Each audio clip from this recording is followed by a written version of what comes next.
Assalamualaikum warahmatullahi wabarakatuh. Hari ini kita akan belajar kembali Matematika Wajib kelas 10 materi fungsi trigonometri. Sebelumnya, pastikan kembali kalian telah mempelajari rasio, trigonometri, sudut berelasi, identitas, sampai dengan aturan sinus dan kosinus. Adapun kompetensi dasar yang diharapkan pada subbab fungsi trigonometri adalah sebagai berikut. Sebelum lebih jauh, mari kita mereview kembali apa yang kalian ketahui tentang fungsi pada bab sebelumnya.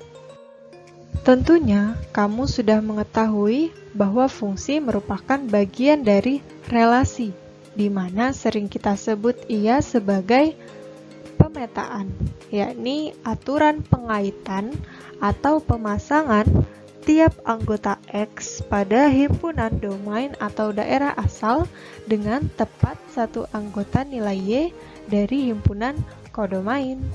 Dan kita sering notasikan ia dengan huruf-huruf kecil, yakni F, G, dan seterusnya. Maka kita dapat tuliskan ia dengan Y sama dengan F dalam kurung X. Dengan ilustrasi sebagai berikut, di mana fungsi itu memasangkan dari daerah domain ke daerah kodomain sehingga menghasilkan daerah range, yakni yang terpasangkan dengan daerah domain. Sebagai contoh, terdapat diagram panah di mana fungsi menyatakan hubungan akar kuadrat dari.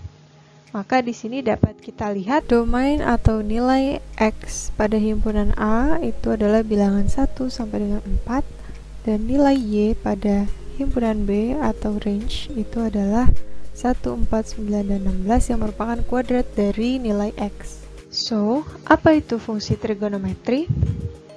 Coba perhatikan ilustrasi diagram panah berikut.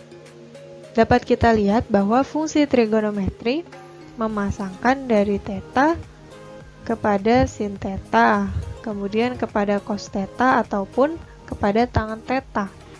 Maka di sini bisa kita lihat bahwa domain atau daerah asal dari fungsi trigonometri berbentuk besar sudut atau theta. Kemudian range atau daerah hasilnya ialah nilai dari perbandingan sisi-sisi pada segitiga siku-siku, yang mana bisa berupa sin, cos, tangen, dan seterusnya. Jadi, dapat kita simpulkan bahwa fungsi trigonometri merupakan fungsi yang menghubungkan besar sudut dengan perbandingan sisi-sisi pada segitiga siku-siku. Dan ia dapat digunakan untuk menentukan besar sudut atau panjang sisi pada segitiga. Terdapat 3 bentuk fungsi yang akan kita pelajari, yakni fungsi sinus, kosinus, dan tangen. Sebagai contoh, terdapat soal, hitunglah nilai fungsi fx sama dengan sin x dengan x-nya yakni pi per 6 dan x sama dengan pi per 4. Maka dapat kita tuliskan nilai dari y atau fx itu adalah sin x. Maka untuk menyelesaikan ini, kita dapat langsung mensubstitusikan nilai dari domain atau x-nya ke dalam nilai y atau fx sebagai berikut. Untuk x sama dengan pi per 6, maka f pi per 6 itu sama dengan sin pi per 6, di mana pi per 6 adalah 30 derajat yang menghasilkan nilai setengah. Begitupun dengan x sama dengan pi per 4, maka kita dapatkan sin 45 derajat adalah setengah akar 2. Dan dapat kita ilustrasikan sebagai berikut ini. Kita simpulkan bahwa nilai fungsi fx dapat berubah-ubah tergantung dengan nilai x yang dimilikinya. Ciri fungsi trigonometri yang pertama, grafik membentuk gelombang, sebagaimana ilustrasi berikut ini. Kemudian, dia bersifat periodik dan berulang. Artinya, ia muncul atau terjadi dalam selang waktu tertentu dan terus berulang. Berulang. Sebagaimana kita tahu bahwa dalam trigonometri terdapat sudut berelasi yang menyebabkan nilai-nilai pada sudut-sudut tertentu bernilai sama.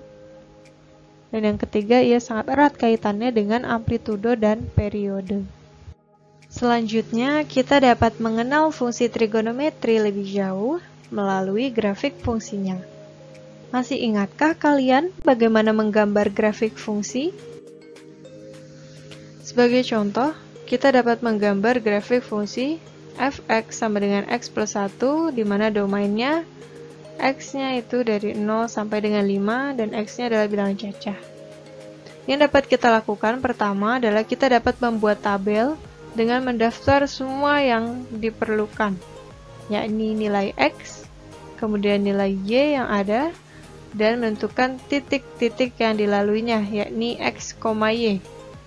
Domainnya 0 sampai 5, maka dapat kita tuliskan x-nya adalah 0, 1, sampai dengan 5. Kemudian untuk y-nya itu adalah fungsi f(x), yakni x plus 1, sehingga kita peroleh adalah 1, 2, 3, dan seterusnya. Maka dapat kita temukan titik-titik yang dilalui dari grafik x plus 1 adalah 0,1, 1,2, 2,3, dan seterusnya. Kemudian kita dapat gambarkan pada koordinat kartesius, di mana sumbu x merupakan nilai dari x dan sumbu y merupakan hasil nilai substitusi dari x ke fx atau y. Kemudian kita dapat hubungkan titik-titiknya menjadi sebuah grafik.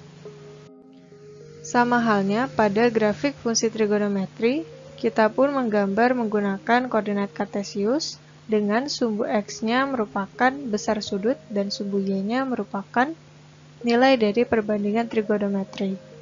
Dan kita pun menggunakan lingkaran satuan untuk membuat gambar lebih akurat. Apa itu lingkaran satuan? Yakni lingkaran yang memiliki jari-jari satu satuan. Untuk lebih jelas, mari kita gambar grafik fungsi sinus. Menggambar grafik fungsi sinus dengan fungsinya adalah y sama dengan sinus x, maka terlebih dahulu kita dapat mendata nilai x dan y-nya, di mana y itu merupakan sinus x dengan x-nya adalah sudut-sudut istimewa pada berbagai kuadran. Pertama, untuk sudut 0 atau nilai x 0, maka y-nya adalah sin 0, yakni hasilnya adalah 0. Kemudian untuk x sama dengan 30 derajat, maka y-nya adalah setengah, dan begitu seterusnya. Dan kita dapat menentukan sudut-sudut lebih dari 90 derajat dengan menggunakan kuadran atau sudut berelasi pada berbagai kuadran. Sehingga kita peroleh nilai y untuk setiap sudutnya adalah sebagai berikut. Kemudian berikutnya bagaimana? Perhatikan ilustrasi berikut ini. Untuk menggambar grafik y sama dengan sin x, kita persiapkan terlebih dahulu bidang gambarnya menggunakan bidang kartesius. Dengan sumbu x-nya adalah sudut-sudut istimewa pada setiap kuadran. Tuliskan semuanya. Kemudian pada bagian kiri nanti kita akan menggunakan bantuan lingkaran satuan dengan jari-jari satu satuan, di mana akan mempermudah kita menentukan letak dari nilai sinus pada setiap sudut x-nya. Misal untuk sudut 0 derajat, maka seperti garis lurus, nilai dari sin 0 adalah 0. Kemudian untuk sudut 30 derajat, maka nilai dari sin 30 derajat untuk sumbu x 30, maka sumbu y-nya adalah letaknya sejajar dengan tinggi pada segitiga yang ada di sebelah kiri. Begitupun dengan 45, tinggal tarik garis dan tuliskan titik-titiknya. Begitupun dengan sudut-sudut lainnya. Tuliskan titik-titiknya. Kemudian untuk setiap sudut yang sudah ada titik-titiknya, maka kita akan tarik garis, kita hubungkan titik-titiknya sehingga nanti akan menghasilkan grafik seperti gelombang. Maka inilah yang terbentuk untuk grafik y sama dengan sin x. Berdasarkan grafik fungsi trigonometri y sama dengan sin x, untuk nilai x-nya dari 0 sampai 2pi, kita peroleh bahwa yang pertama, untuk setiap ukuran sudut x dari 0 sampai 360, kita perhatikan bahwa memperoleh hasil Y-nya itu terbatas dari negatif 1 sampai dengan 1, tidak lebih dan tidak kurang. Berikutnya, pada nilai X sama dengan pi per 2 atau 90 derajat, menghasilkan nilai Y-nya itu sebesar 1. Dan ini merupakan nilai maksimum dari fungsi Y sama dengan sin X. Dan pada X sama dengan 3 per 2 pi atau 270 derajat, ini menghasilkan nilai minimum atau Y sama dengan negatif 1. Berikutnya, grafik Y sama dengan sin X ini memotong sumbu X, yakni pada saat X-nya sama dengan 0, kemudian X-nya sama dengan pi, dan X-nya sama dengan 2pi. Dan yang terakhir, grafik fungsi Y sama dengan sin X ini memiliki periode atau besar periodenya yaitu 2pi, yakni besar sudut yang dibutuhkan untuk membentuk satu gelombang, yakni satu puncak dan satu lembah.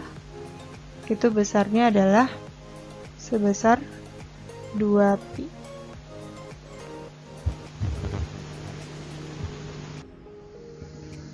Berikutnya, grafik fungsi kosinus. Sama halnya dengan fungsi sinus, untuk grafik Y sama dengan kosinus X, maka terlebih dahulu kita mendata nilai X dan Y. Ketika Y-nya cos X, maka dengan X-nya adalah sudut-sudut istimewa dari setiap kuadran, maka kita dapat menentukan nilai-nilai dari Y-nya adalah sebagai berikut.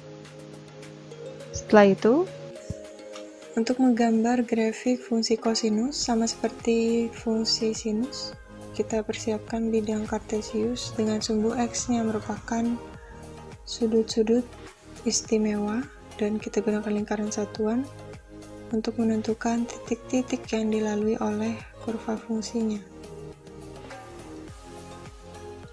Sebagaimana berikut ini, untuk X sama dengan 0, maka nilai Y adalah 1. Ketika 30 itu bernilai setengah akar 3. Dan seterusnya, dituliskan titik-titiknya di setiap sudut. Kemudian kita hubungkan titik-titiknya menjadi kurva sebagaimana berikut. Berdasarkan grafik fungsi Y sama dengan cos X, maka kita peroleh beberapa karakteristik dari fungsi kosinus. Yang pertama, untuk setiap ukuran sudut X, maka kita memperoleh hasil dari fungsinya atau Y-nya itu adalah terbatas dari negatif 1 sampai 1. Dan pada saat X-nya 0, dan ketika X-nya bernilai 2pi atau 360, maka itu merupakan nilai maksimum atau Y-nya itu bernilai 1.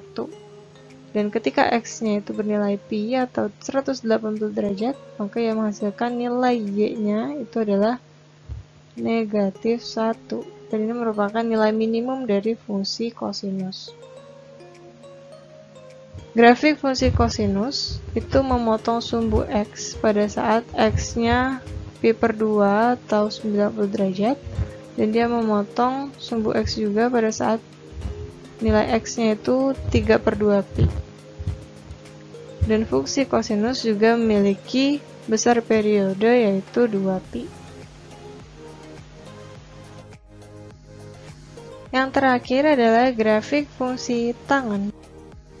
Sama halnya dengan sinus dan kosinus, pada fungsi tangen, di mana Y sama dengan tangen X, kita bisa menentukan nilai X dan Y-nya terlebih dahulu.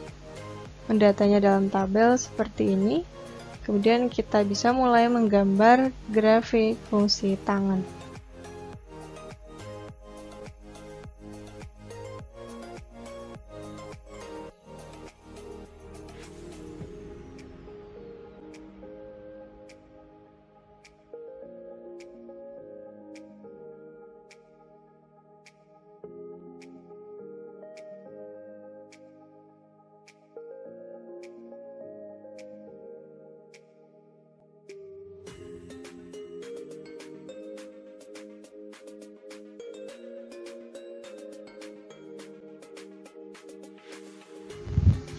Dari grafik fungsi Y sama dengan tangan X, kita peroleh yang pertama, bahwa ia memotong sumbu X pada saat X-nya 0, X-nya pi, dan X-nya 2pi.